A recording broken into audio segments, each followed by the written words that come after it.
Hi, welcome to Live Right Tonight. My name is Brandi, and I have Mike here with me today. How you doing, Mike? I'm doing fine. So, Mike, please tell me a little about yourself. All right, well, you know what? We're here in the Live Right building doing this podcast, and I actually have an office upstairs. I've been here for 5 years. I was in this building before Brenda turned it into Live Right. I rented it from the old Fox Portrait Studio. But upstairs I have a outpatient problem gambling treatment room or office where I'm part of the state of Michigan problem gambling treatment program. Perhaps you see the television advertisements at the end. If you have a problem, call 800-270-7117. I am the Greater Detroit treatment provider for that state program. Okay, lovely. That is nice to know. So if anybody has a gambling problem, you know who to call. So, Mike, I had a conversation with you prior from this. Mm-hmm. I read part one of your thesis, and it was great, and I am going to jump into a little of that. Okay. One thing I do know that you are also a recovering addict. Another is that you had addiction with heroin and alcohol, and you never finished sixth grade.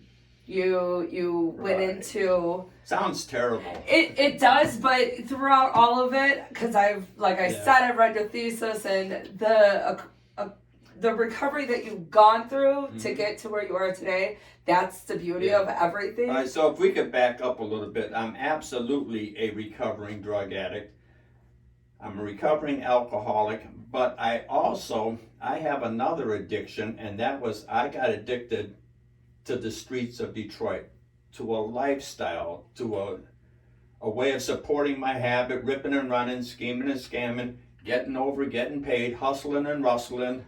We're going to be blowing it up, getting paid. Right. And that was as much of an addiction as the actual use of the substances were. And so part of my whole recovery is that I am of the belief that not just me, but many people, perhaps some of the people watching this, we actually have to recover from a lifestyle as much as from substances. Absolutely. And so you can get clean and still have that criminal intent, the criminal behavior, that mindset where you're gonna try to go through life on a scam, try to hustle your way along. And if you don't recover from that, you'll be stunted, and you may not even stay clean. So that was my personal experience. Yeah, that is something that I did. Like when I was reading your thesis, you were explaining like you could sit there and get clean, but it's the lifestyle that you had to clean up from the most, because that was all you knew. Your whole life was the streets, and you were talking about how you went through, and I'm sorry, but it was just like you went through the hair days to the Woodstock days, all of that, and went and had that was the era where all that was just. Yeah, I jokingly say that I only remember getting high 3 times. 3 times I remember getting high. The first time I remember getting high was called the 1960s. And back in the 60s, it was smoking weed, tripping on acid, taking mushrooms, posters, black lights, Jimi Hendrix. We were going to have a revolution, the hippie days. Yep. The next time I remember getting high was the 1970s. And that's where everything kind of turned into a little bit more seriousness, a little bit more the street, because I was introduced to a drug called heroin. And heroin, it's hard to be a heroin addict without having an ongoing engagement with that streets, with the lifestyle, with the criminality. And the third time I remember getting high was the 1980s. And it started off with the methamphetamine. I was an actual speed freak. And in the middle of the 80s, the federal government, they passed a law that you can no longer get prescription amphetamines, mostly for obesity, for diet control. And so they just, one night they were completely taken off the market. And as devastated as I was, I couldn't believe I can't get my hands on speed. What's going to happen to me? Along came crack. 1986, along came crack. So the festivities were going to continue. The party was going to go on. And crack, kind of like the heroin, it also has that lifestyle component where you can't be a crackhead and not eventually get in trouble with law enforcement. And so part of my thesis, part of my own experiences, there are two different populations that come into recovery. And say we talk about like the Narcotics Anonymous program, right? One group comes to NA and they would be referred to as addict criminals. Then the other group are criminal addicts. And they almost sound the same. Addict, criminal, criminal, addict. What's the difference? Well, the difference is this. When you look at the addict criminal, these are men and women that probably were raised with some stability in their childhood, loving parents, they got good grades in school, and somewhere in their teen years, they went through that experimental curiosity stage, and they start dabbling with drugs. Of course, sometimes it gets to be a little bit of an addiction. Late teens, early 20s, they have this chemical dependency, and they turn to crime to support their habit, right? In the state of Michigan, we estimate our prison population has approximately 65% inmates with substance use disorder that's why they're in prison. So like 2 out of 3 inmates are in prison with a substance use disorder, and probably, 7 out of 10 of those 65%, they are the addict criminal. So they had a stable upbringing, loving parents, good grades in school, got curious, got into addiction, turned to crime to support their habit, they end up in prison. The smaller group, the criminal addict, like me, we are the people that had a little bit of a unstable childhood, behavioral problems, conduct disorder. I was labeled as a juvenile delinquent. And when I was 12 years old, I was actually removed from my parents' house. I was made a ward of the court of the state of Michigan, and I was farmed out into the juvenile training schools here in Michigan for a number of years. I spent my adolescence incarcerated. And so when we look at the criminal addict, these are people that have criminal problems before they have substance abuse problems. Now, many criminal addicts get into addiction too, right? And they support their habit. The difference is if you are an addict and you turn to crime to support your habit and you do nothing but get clean, that's all you do is get clean, there's a good chance that criminal behavior will evaporate. If you are a criminal before you are an addict and get clean, you may be a clean criminal.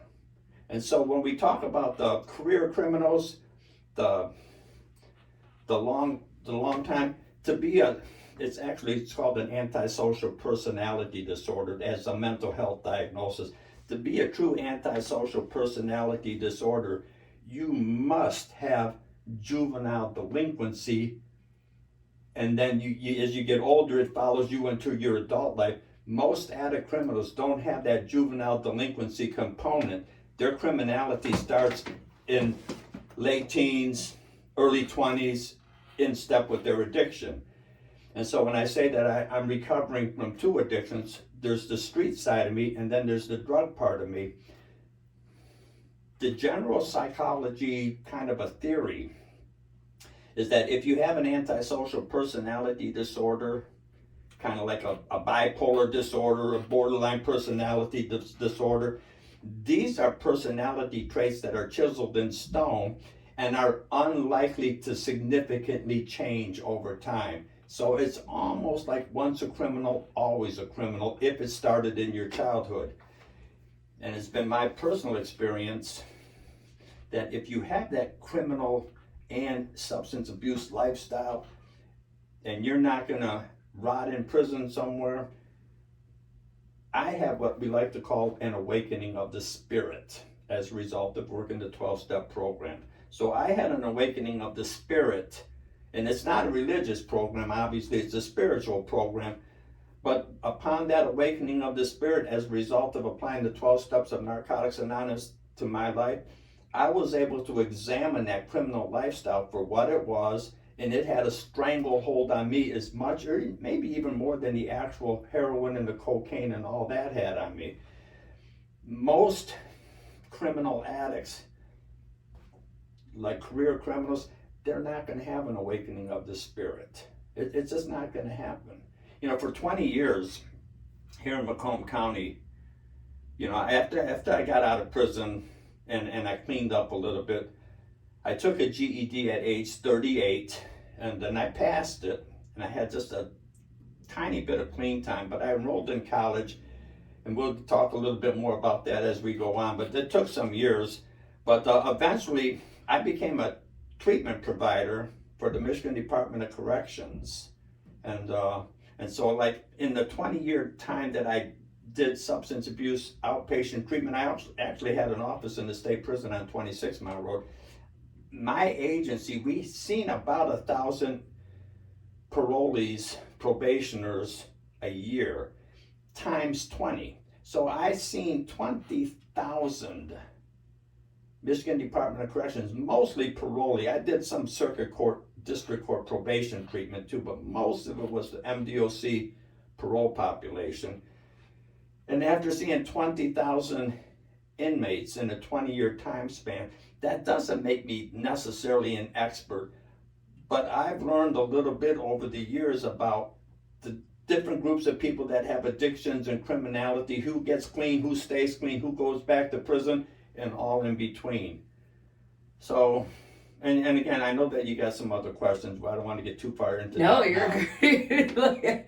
I honestly, just reading, like I said, just reading and listening to everything, it's just what you've gone through in your lifespan is absolutely amazing. And to see you today is even more amazing and inspiring, honestly, because again, like I said, you didn't even finish 6th grade. You went to prison and you got your GED, like you just said. And now it's not common to sit there and see someone that spent half their life in correction facilities and prison and then turn around and be a counselor for prison inmates. Yeah. Well, you know what? Again, I was raised in a dysfunctional household on the Lower East Side of Detroit.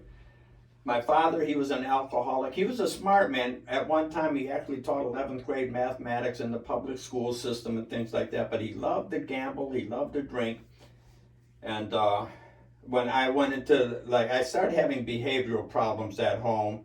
And it was like juvenile delinquency. And I was running the streets. I ran away. I got into trouble. When I was made a ward of the court of the state of Michigan, I was 12 years old. And I was put at first into the Wayne County Youth Home. I was in the 6th grade of the elementary school in Detroit, and that's as far as I actually went in school. So I did get farmed out to some of the training schools around the state over the rest of my teenage years, and I never really focused on school. That wasn't what I was interested in. And so when I was 15 years of age, my father moved to Las Vegas, and a few years later my family moved there. I had one brother that stayed in Michigan, and so when I got out of this juvenile facility at age 17, I was homeless on the streets of Detroit, and eventually I ran across one of my brothers, and he took me in for a few months, and then I just got right back into the streets and things like that. But I never went back to school.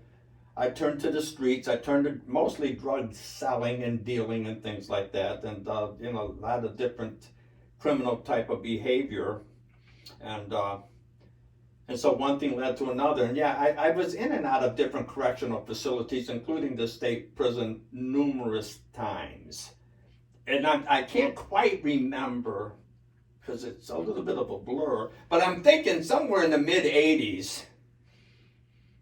I got caught with some marijuana here in the city of Roseville. It was a little bit of a sting operation with an undercover cop from a group called Comet. And I already had some other cases going on, legal cases in the city of Detroit. And so what happened out of that case in Macomb County, I'm thinking they sentenced me to 2 years in the Macomb County jail. Most people do a 1-year sentence, but here and there, you can do 2 years in the county jail. So I wasn't looking forward to doing 2 years in the Macomb County Jail on that weed case. And as luck would have it, they found me guilty for a heroin case in Detroit and sent me to the state prison. So my prison time was coinciding with my Macomb County Jail time. And so by the time my prison sentence was up, the 2 years in Macomb County was already over. So I didn't have to do the 2 years in Macomb. But like I had a lot of back and forth prison. And so when I did, I got out of prison January 1991. And at that time, I was actually married. I was married to, I guess we'd call an adult entertainer, right? So we got married in the late 70s, and it was very, very dysfunctional. She was in active addiction. I was in active addiction. And while I was incarcerated in the late 80s, without me getting a Dear John letter, she moved another man into our household, had some kids with them and things like that. And so when I got out of prison in 1991, I thought I was paroling right back to the house with my wife. And of course, I hadn't gotten a letter in a couple of years. And nobody answered the phone. It was disconnected maybe 3 years before I got out. So I knew something was happening, but I didn't know she was with another man with children and stuff.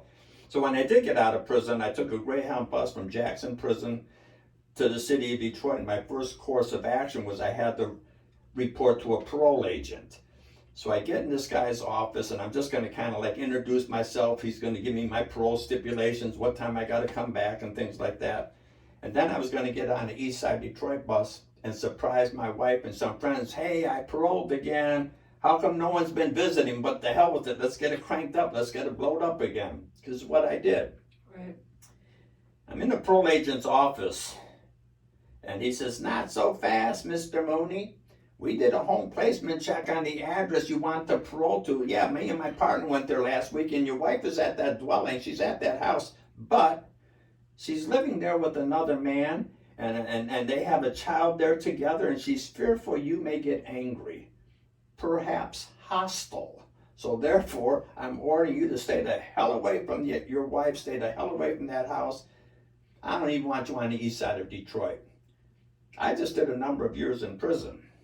And I've got a little cardboard box. I'm still dressed in the prison clothes. I took the bus, and it's almost like he just punched me in the face telling me that she's with another man. I wasn't expecting that.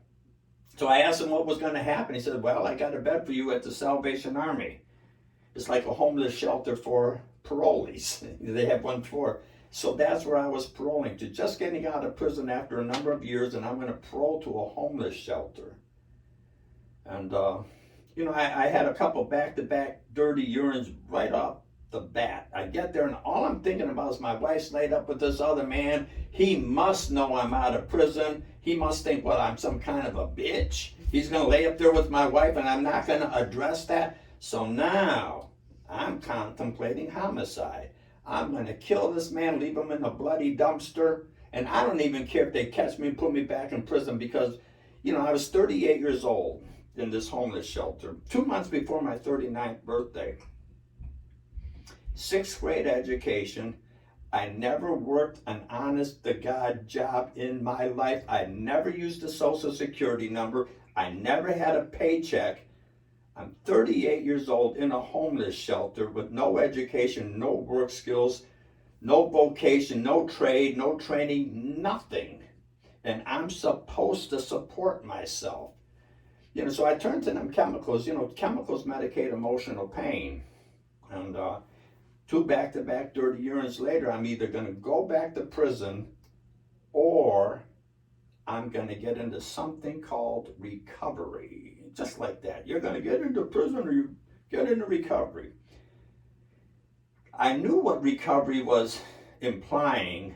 Somewhere in the penitentiary, we had some groups and they had 12-step meetings, and I used to see the God stuff in step 3 and turn it over to a power. And it just wasn't for me. I'm a lifelong atheist. But it kind of looked like the lesser of two evils to get into recovery.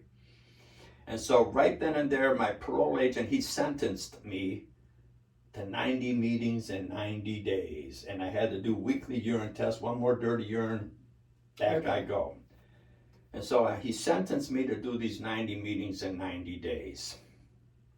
And I'm still in that Salvation Army, like the homeless shelter. So he didn't get selective and tell me where to go to meetings. He just said, get a meeting list, make sure you get a paper signed, and every week you got to come back in here. I'm going to drug test you and things like that. So I went over to the old East Side neighborhood where my wife was at. And I hadn't been there in a number of years. I just got out of prison. I'm in the downtown homeless shelter. And I get to this meeting. Back then it was called the East Side Connection of Narcotics Anonymous. And it was on Moross near Harper.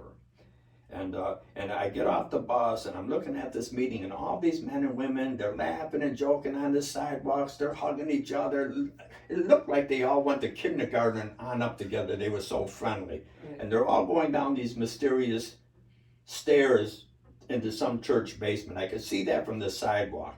And I don't want to go down there. I got to get a paper signed. But, somewhere over the years, I used to do some forgery. I used to do some prescription writing. So I kind of could fake a signature. And who's going to know? I'll just sign the paper myself, telling me I was at the meeting. And technically, I'm right here at the meeting. Did I go in? No, but I was there. And as I'm hemming and hawing as to whether or not to go in, this old man came up to me. Old black man named Benny. I didn't know it at the time, but Benny came up to me. He says, what's going on? And I said, well, I'm just about getting on the bus to go back downtown. He said, did you come here for the meeting? I said, yes, I did. And he said, well, aren't you going to go downstairs? I said, no, I think I'm good. I'm just going to go. And so he opens the door and he's beckoning me, come on, I want to talk to you. So I start walking down these basement stairs with him. And he looks at me, he says, are you new here? I said, yeah, I guess so. How could you tell? He says, oh, I could tell. I've been watching you for the last 20 minutes from the parking lot. You're just standing there. Where are you from? I said, well, I'm from the Michigan Department of Corrections Center over there at the Salvation Army. He looked at me and said, so, you've been to prison? I said, yeah. He says, wonderful, that's wonderful. Come on downstairs, I want to introduce you to the fellas. And he's kind of got me like a hostage. I don't even want to be there. So we get down, there's all these people at these tables. He said, this is George, this is Frankie, this is Gary, this is David, this is Dwight. Come on down, we're going to have a table right here. So I'm sitting down there, and I'm looking around, and I'm kind of thinking like there may be somebody back in the day that it may not have went nice on the streets with. I don't even have a weapon. I'm down in some church basement, and so he starts talking after they did, I guess, the readings and stuff. I didn't understand none of that. But once that all clambered down and the meeting started, he said, hi, family. He called us family. Hi, family. My name is Benny, and I've been coming to Narcotics Anonymous now for 10 years. And I heard 10 years. Jesus, how big of a screw up do you have to be sentenced to 10 years? I was only sentenced to 90 days. And so that started my early relationship with this program. Old man Benny, he did become my sponsor. And he had 20 years, he had 10 years clean when I met him. I had 0 years clean. And he was my sponsor when I had 20 years clean and he had 30 years clean. He died of old age. So he was my sponsor, my mentor. He was my father figure, all rolled up into one. And so I'm still at the Salvation Army, and Benny I'd take the bus to this meeting, and then he'd drive me back downtown. So after maybe a month or two going to the meetings, I had maybe 60, 90 days clean. Benny said to me in the car going back to the correction center after the meeting, he said, Mike, you look troubled. What's wrong?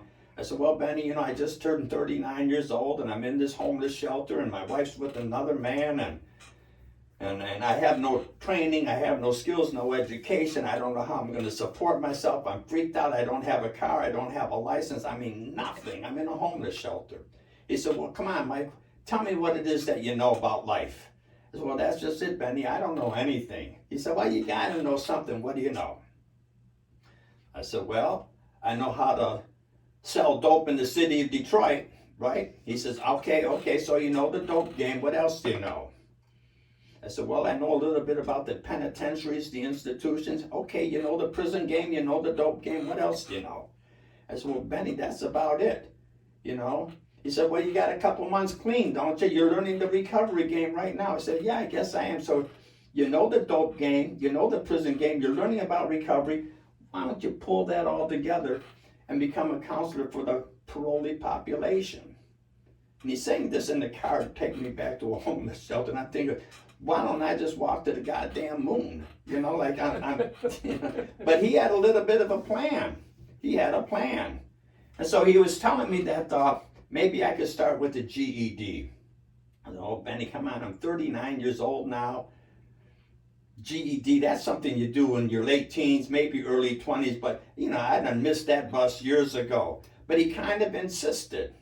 And so my one redeeming factor is, even though I never went beyond the 6th grade in elementary school, I did learn how to read. And I would read and read and read and read and read everything from trashy novels to science books. I just love to read. So we set up a day for me to take the GED at a local YMCA. I walked in off the street. They had these preparation classes that you can go and study for a few months before you take the test. And I didn't do any of that. I just walked in off the street and I took the GED. I think it was like 2 different afternoons I went back and finished it. And I passed. I passed with no preparation, no previous studies. I was I just snuck by with the little mathematical part of it, but I passed the GED. And I mean, it was a big accomplishment for me. So I got a minimum wage job, and it was in a factory, and it was kind of grunt work, hard work. I got paid $3.75 an hour. 1991 minimum wage. That was what the pay was. And Benny, he instilled in me that even though it wasn't a lot of money, he said, Mike, number one, it's necessary you do something, and it's temporary. You're not gonna retire working minimum wage, but you need something to bridge the gap. And you also need to learn, job skills. What's that funny noise? It's an alarm clock. You got to get up now. Because back then, I didn't have no boundaries in my using days. I got up when I wasn't tired. I went to bed when I was tired. I ate when I was hungry. I did not eat if I wasn't hungry. I never sat down for meals and lunchtime and dinner time and punching a time clock or time card. I never did that. And so this minimum wage job, I just passed the GED, I'm going to meetings, and I started to feel better. I started to feel better about my possibilities. And long story short, still in the Salvation Army, Benny took me down to the University of Detroit, 1992. I had a year clean at this time, and he introduced me to Professor John Franklin, who ran the University of Detroit Addiction Studies program. And I sat down with him for an hour. I kind of gave him a little bit of a story like this.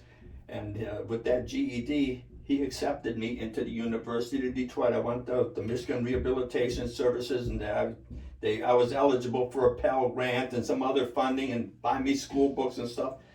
Next thing you know, I'm going to college. Of course, I was riding a bicycle from the homeless shelter, but I was going to college. And I just got tickled to death over doing that. I stayed in that Salvation Army for almost a year, basically because it was very low rent. They charged me $50 a week, and that included a dinner, a breakfast. They even gave me a bag lunch to take to this minimum wage job. And I'm going to college, I'm going to meetings.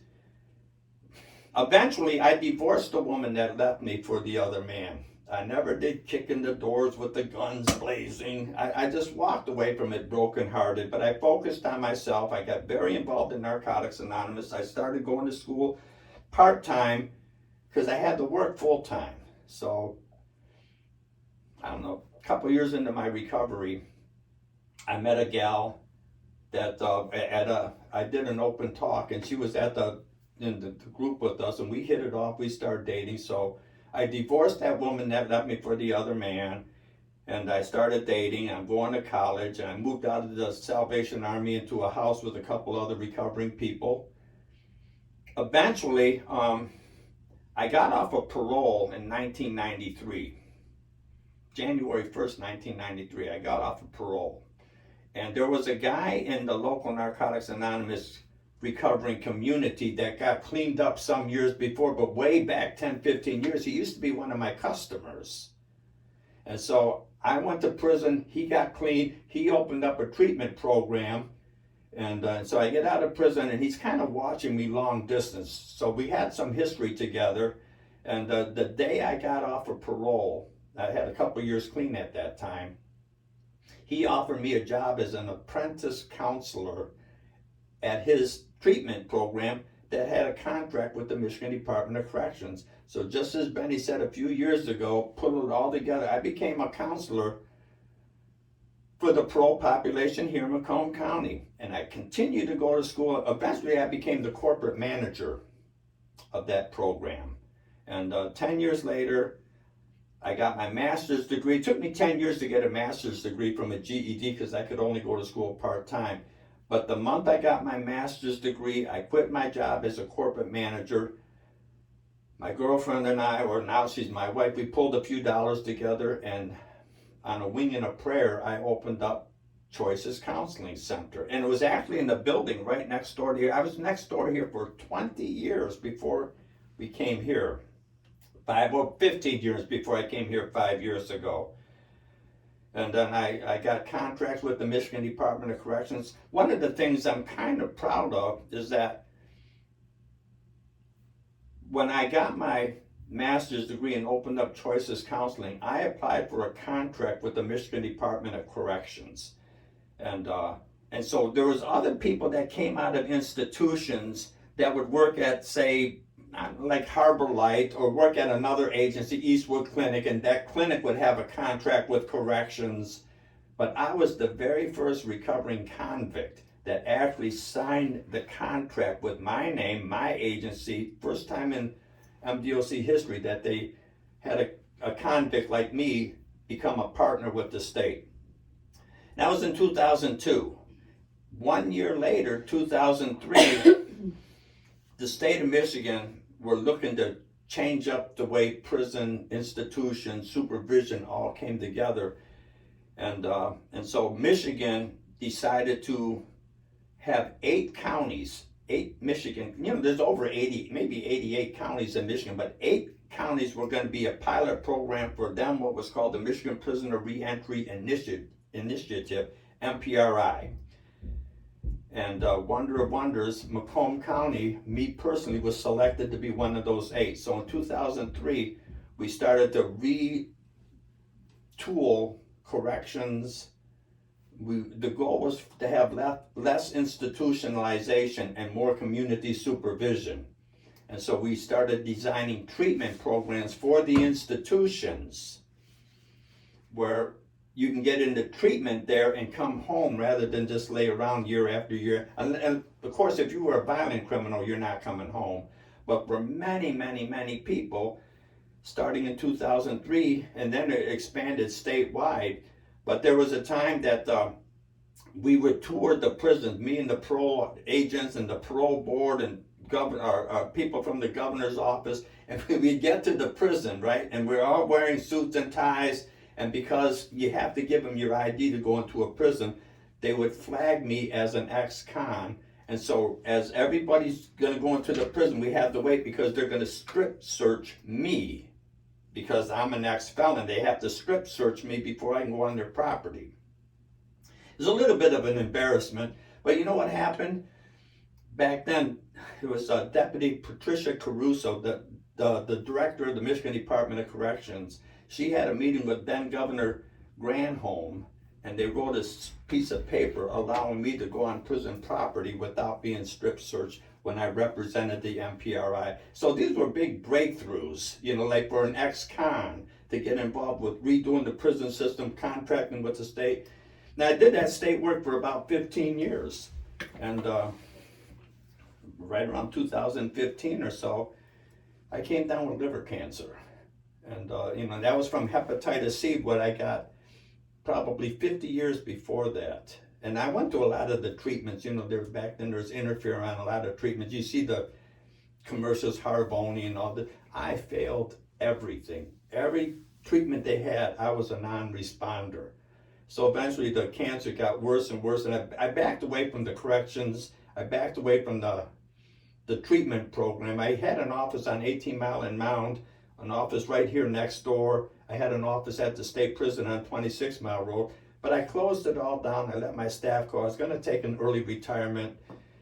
I had some surgeries and chemo and radiation, but I after I closed down the substance abuse portion of what I was doing, I still work with gamblers.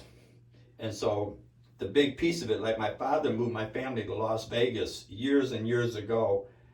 And so gambling was very highly permissive in my childhood, my upbringing, I gambled to all the institutions, just gambled. But 1995, I got married in Las Vegas to my wife now, Sue, who I met at a Narcotics Anonymous meeting, and there, one day after our marriage, I had a considerable gambling loss, quite large for me. And so I made a part of my recovery program to take the gambling as serious as I take drinking and drugging. And so to that end, I just celebrated 32 years clean, drinking and drugging in January. May 1st, which is, I don't know, like 33, 34 days from today, I'll have 28 years since I last placed a bet. And so I got just as equally involved in a group called Gamblers Anonymous and things. We actually started a GA meeting in this building a few months ago, so we have a GA meeting here now. But I kind of switched my focus into professional work with gambling. But, I am still a licensed substance abuse treatment program. And I just talked with Brenda earlier today about maybe just, getting the treatment part of it up and running, maybe collaborating with her a little bit and branching out, because 2 years ago after that liver cancer, I had a liver transplant. And that liver transplant, it was significant because I was right on at death's door. Right. In fact, at one time they gave me 1 year ago, about this time, 2 years ago, I'm sorry, end of March, they gave me 4 weeks to live. And I'd had just lots of treatment up to then. Nothing was working. And then on April 13th, 2 years ago, I got a successful transplant. So now I'm not looking, and maybe I'll crank up the substance abuse and things like that again, and take a look at doing more stuff. So that's awesome. You didn't ask many questions. I didn't need to, honestly. Just letting you go, that's the beauty of it, because you're hitting every question that I have, and I love it. Yeah, and so if I were to summarize this, for many of us, you absolutely have to recover from a lifestyle. Yes. The glitter, the glamour, the excitement of the streets, the stimulation. I used to kind of get my heart racing when I'd hear sirens in the night, gunshots, helicopters, junkyard dogs. Like there's an excitement to that street life that I've seen over the years. Some people can't get away from, even though they're passing urine tests, but they're not making these lifestyle changes. And that's what you're honestly, everything that you are saying throughout all of this, it's coming back to the factor of it's a lifestyle. It's a lifestyle that you have to change. After every aspect that you've gone through you when you were younger to today, everything has been a lifestyle of changing from going downtown Detroit, gambling, ripping and running, just like Benny said, well, you know how to do that. Mm-hmm. What else? We can do this, changing everything, but taking what you know and what you learned. For somebody in recovery to believe in me, that was huge. For this old man to believe in me, because I didn't believe in myself. And so he saw, some potential. And, I was so hungry for change. I was dying inside. I say chemicals medicate emotional pain. There comes a point in your life that you can't exist without being knotted out, passed out, blacked out, turn this damn thing off. I needed to be under the influence of something, because if I ever woke up and I wasn't high, I had vague thoughts of suicide, because I knew, like, in my 20s and in my 30s, mid 30s, like, I'm jacking off the sack of life out there in the streets, pretending I know how to live when I didn't know anything. Right. A lot of times when you do like a substance abuse program, they say, well, what was your drug of choice? You probably heard that term, right? Mm-hmm. In my teenage years, going to the training school system on up until I finally got out of prison the last time, I am what was called institutionalized, right? And to be institutionalized simply means that when I am incarcerated, I don't do hard time.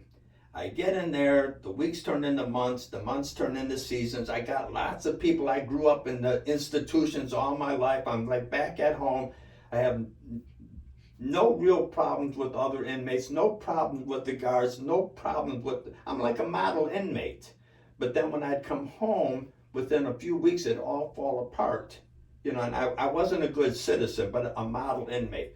So to be institutionalized, MDOC, my drug of choice. You can get addicted to the courts. You can get addicted to the jails, the cops and robbers, the prisons. It becomes a drug of choice for many, many people. And you got to like recover from that. 100%. And you can be clean and still, you know, just like I like to say, like, I'm a recovering convict. I am as honest as just, it's incredible how honest I became.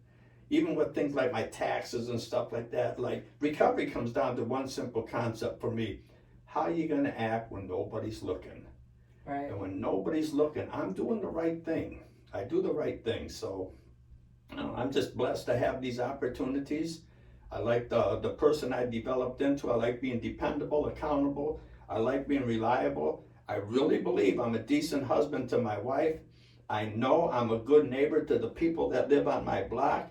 I try to make a little bit of a positive difference in my community, you know, and so I just expanded my awareness to be part of this recovery process. It's kind of cool, you know, it's just kind of cool. So,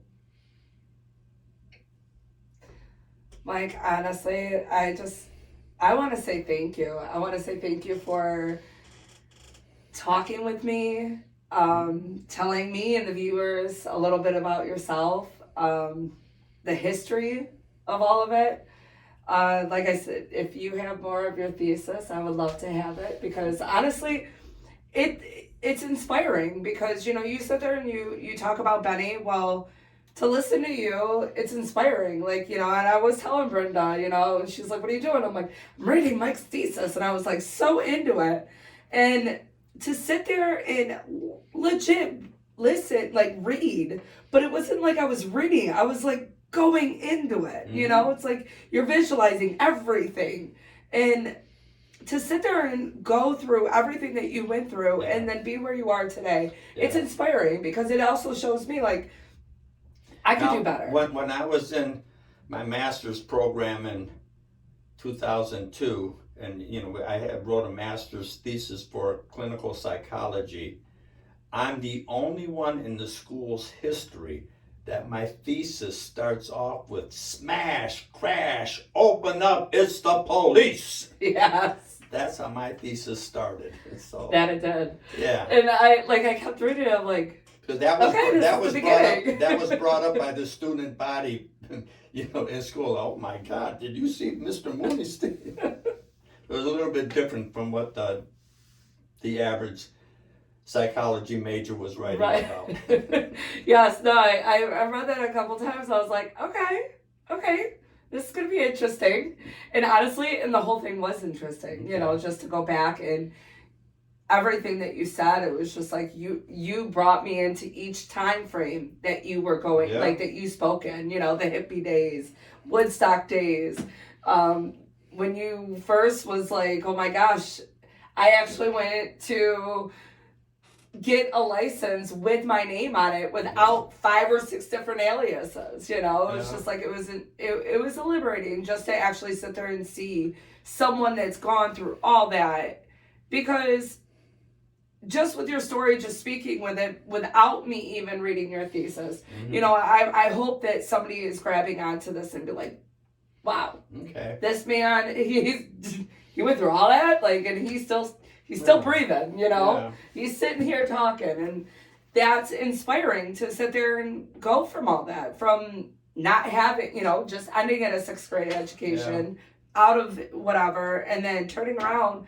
Like you said, you're 38 years old and you're like, I gotta get a GED. Like, this is unheard of. Yeah. But you did it. And then you went to college. And you got your master's. And open up it's a program. Yeah, but that whole thing about, like, revamping the Michigan Department of Corrections in the 1999, there were 47,000 state of Michigan inmates, 44,000 males, 3,000 females. And with the new MPRI that I got involved with, we were going to start closing some of the prisons and have people supervised in the community. And it coincided with the electronic GPS tethers and the ankle bracelets and the alcohol monitors and so like it all kind of came together to empty out some of these warehouse prisons that we've had for years and years and years. And just to be part of that process, I would estimate now, I don't know, we probably 25,000 less inmates today in the state prison system than we had at the start of the MPRI program. So we did a significant reduction in getting people out of prison. And just to be part of that, it's kind of like awesome for me. Absolutely. It has to be. And just everything that you've done. But again, I want to say thank you. Okay. Thank you for speaking with me, talking to the viewers, sharing your story, and and pretty much literally also telling everybody that it's not just the addiction, it's the lifestyle. Yeah. You know, it's both. You have to quit both. You got to change your lifestyle in order to stay clean, because you can get clean all the time, but still living that lifestyle, you're going to fall back eventually. Right. You know, and again, I want to say thank you. Thank you for just being one more here. quick shout out. Wednesday, 7:30, my GA home group is in this very building. 7 o'clock Friday, my NA home group is on Harper and Crocker at the Please Don't Use Damn It NA meeting. So I'm still very active, still have a sponsor, still sponsor people, still involved, and just delighted to be in recovery. So absolutely.